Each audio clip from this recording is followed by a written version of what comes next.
Some other breaking news per Sir Boy. Thank you, Sir Boy. And then I'll say, I guess, per Chris Wetterich. I believe I'm saying that right, hopefully. Just in Hamilton County and the Cincinnati Bengals have struck a preliminary deal on Paycor Stadium renovations.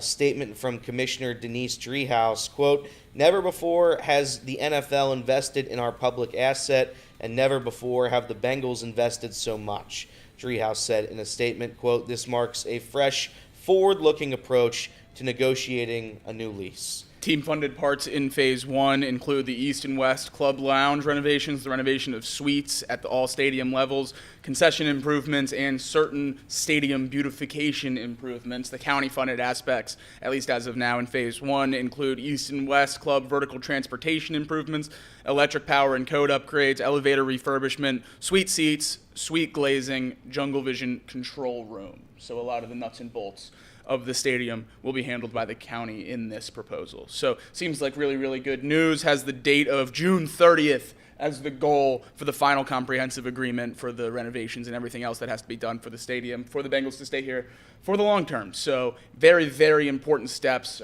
Very glad we're making them.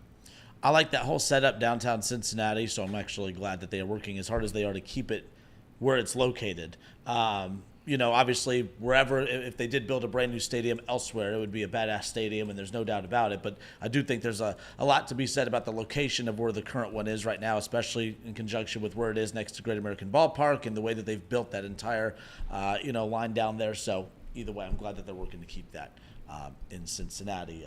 Either way, do you guys, if they were to build a dome, would you be happy with that? Would you?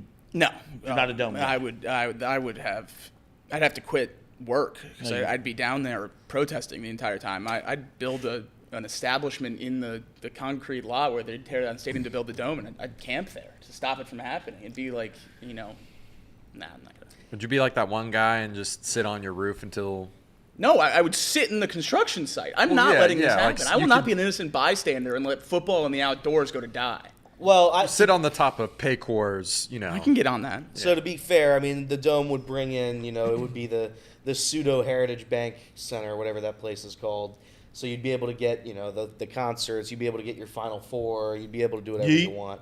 No. You'd be able to get the WWE. Yeah. You'd be able to get whatever you want if you added the dome. The issue is if you like watching football, football is not played in a dome. I would much rather the Bengals move out of downtown Cincinnati, staying in Cincinnati, but move to a suburb out of downtown Cincinnati than play in a dome in downtown. No question about that, at least in my opinion. Well, the timing to battle the city could not be any better when you have the leverage that you do with the star players, because it's one thing when you have a bad team and you're trying to fight the city to get a new lease and everything like that, that becomes a little bit more difficult, but there's at least a lot of motivating factors to kind of increase the probability of it getting done, and it sounds like they're moving in the right direction.